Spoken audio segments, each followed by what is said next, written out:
வணக்கம். அலுவலக உதவியாளர், வாட்ச்மேன், மசால்ஜி, நைட்டு வாட்ச்மேன் போன்ற பணிகளுக்கு நீங்கள் தயாராகிறீங்க அப்படின்னா கண்டிப்பாக இந்த காணொளி உங்களுக்கு மிகுந்த பயனுள்ளதாக இருக்கும். ஓகே, இப்போ எல்லோரும் ப்ராப்பராக அப்ளை பண்ணி முடிச்சிட்டிங்க. இப்போ நீங்கள் படிக்க ஸ்டார்ட் பண்ணுறதுக்கான கால நேரம். ஸோ நேரம் ஸ்டார்ட் பண்ணியிருக்கணும்.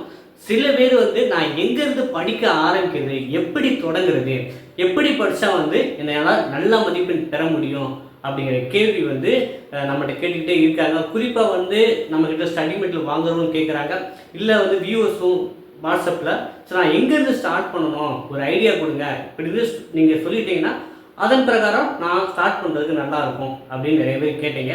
ஸோ உங்களுக்காக இந்த காணொளி. இப்போ நம்ம பார்க்கறதுக்கு முன்னாடி முதல்ல நம்ம பேட்டர்ன் தெரிஞ்சுக்கணுங்க. ஸோ நான் ஒவ்வொரு பாட்டியும் ரீகால் பண்ணுறேன்.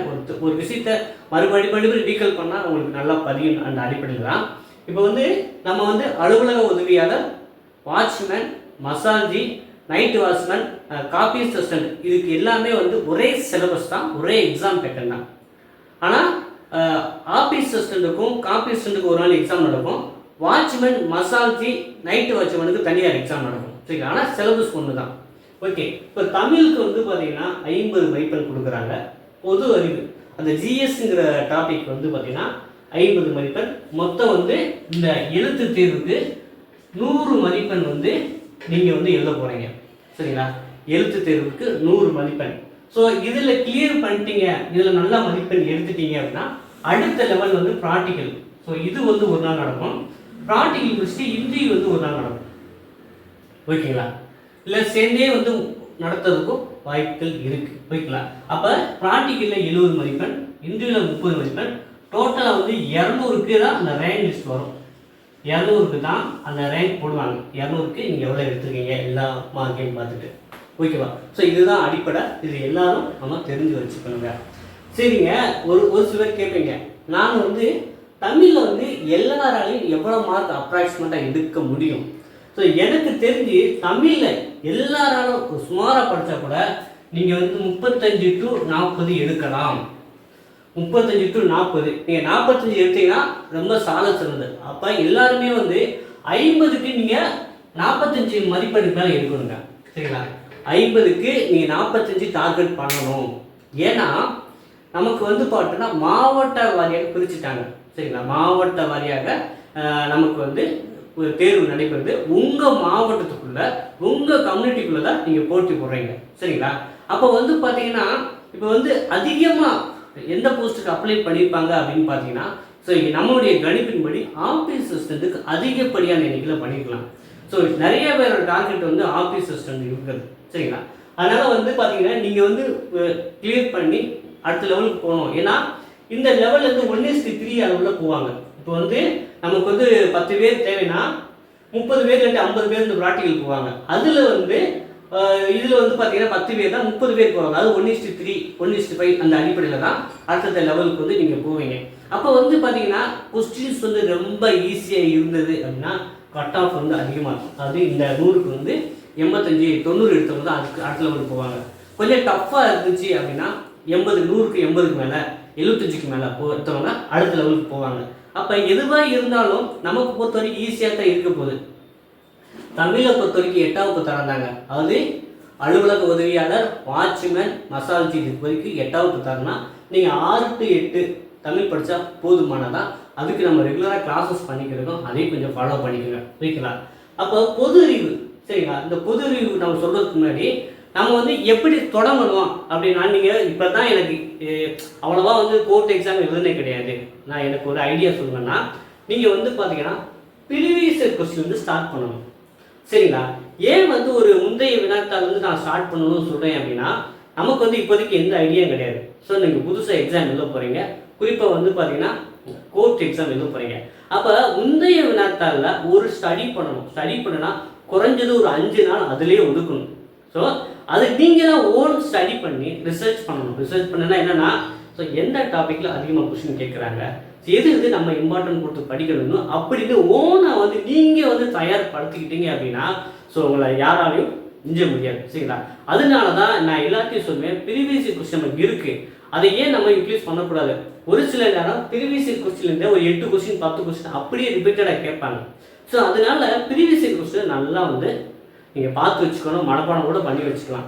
அதனால் என்னோட சஜஷன், நீங்கள் என்னுடைய ஒரு ஐடியா ஒரு டிப்ஸ்ன்னு சொல்லலாம், படிக்க ஸ்டார்ட் பண்ணுறாங்க முதல் வந்து ப்ரீவியஸ் இயர் கொஸ்டினை முடிச்சிருங்க. சரிங்களா? ஸோ நம்ம ஸ்டடிமெட்டில் வாங்குறவங்களுக்கு 9 செட்டு வந்து ப்ரீவியஸ் இயர் கொஸ்டின் ஆன்லைனில் எடுத்து கொடுத்துருக்கோம். ஸோ ஸ்டடிமெட்டில் வாங்கினவங்க அதை கொஞ்சம் ஃபாலோ பண்ணிக்கோங்க. ஸோ வாங்காதவங்க மென்டசி ரெக்ரூட்மெண்ட் சைட்லேயே வந்து ப்ரீவியஸ் இயர் கொஸ்டின்லாம் இருக்குங்க, ஆன்சர் கீ அப்படிங்கிற டைப்பில் இருக்கும், வேணுங்கிறது அதை டவுன்லோட் பண்ணிக்கலாம். ஓகேவா? இப்போ வந்து ப்ரீவியஸ் இயர் கொஸ்டின் நீங்கள் பார்த்துட்டீங்க. ஸோ ஒரு 5 days 1 week எடுத்துகிட்டு பார்த்துட்டீங்க. அடுத்ததாக வந்து நம்மளுடைய ப்ரியாரிட்டி அப்படின்னா தமிழ். அடுத்ததாக நம்ம படிக்க ஆரம்பிக்க வேண்டிய தமிழ். ஏன்னா இந்த தமிழ் மார்க்கும் அவங்க கன்சிடர் பண்ணிக்கிறாங்க இது ரேங்கிங் லிஸ்ட்டுக்கு. அப்போ தமிழ் வந்து ரொம்ப ஈஸியாக படிக்கக்கூடிய ஒரு சப்ஜெக்ட். ஏன்னா நம்ம ஆரம்பத்துலேருந்தே நம்ம ஃபெமிலியராக தமிழ் தான் பேசுகிறோம்.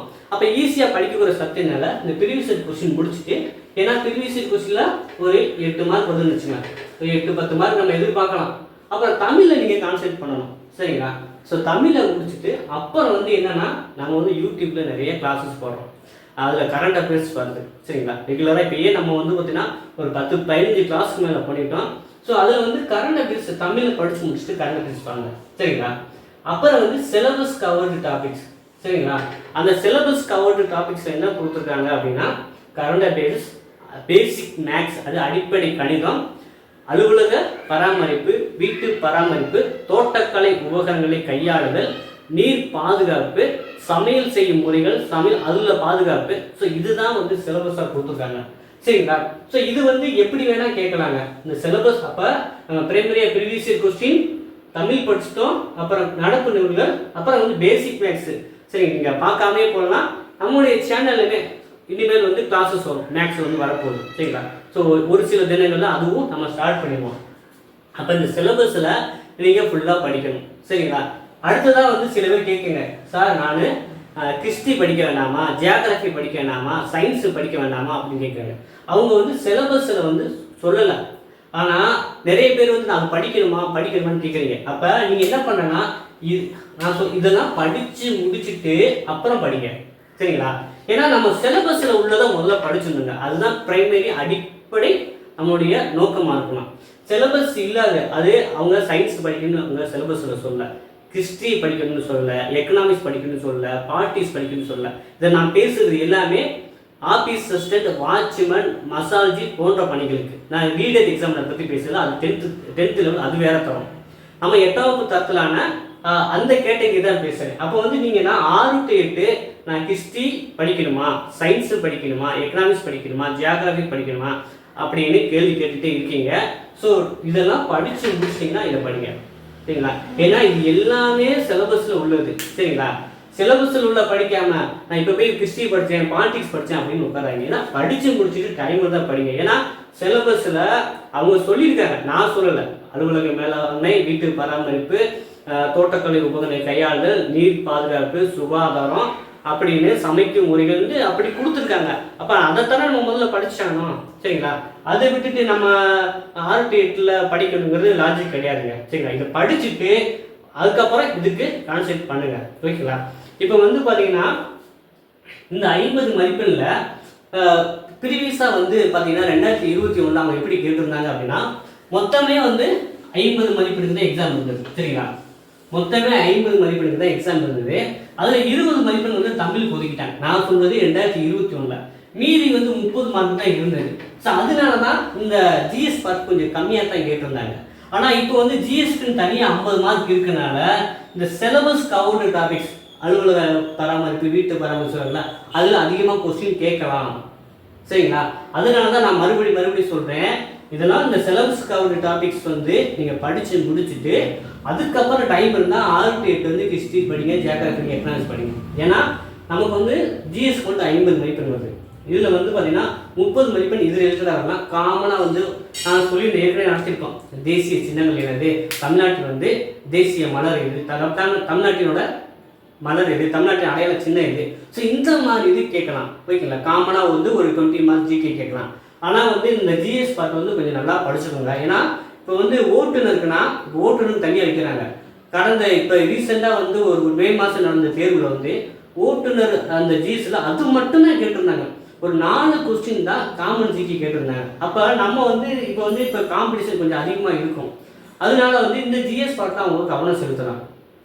நீங்கள் சாதாரணமாக நினைக்கலாம், எங்கள் வீட்டுக்கு வரவங்களுக்கு தெரியாதா? தெரியும்.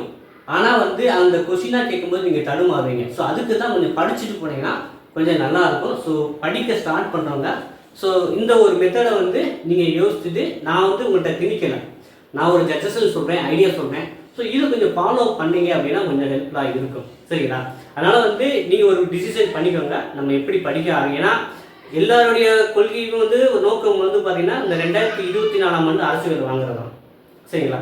ஸோ இதுக்கு பார்த்தீங்கன்னா நீங்கள் டிஎன்பிஎஸ்சி குரூப் 4 போனால் 20 லட்சம் பேர் போட்டி வருவாங்க. சரிங்களா?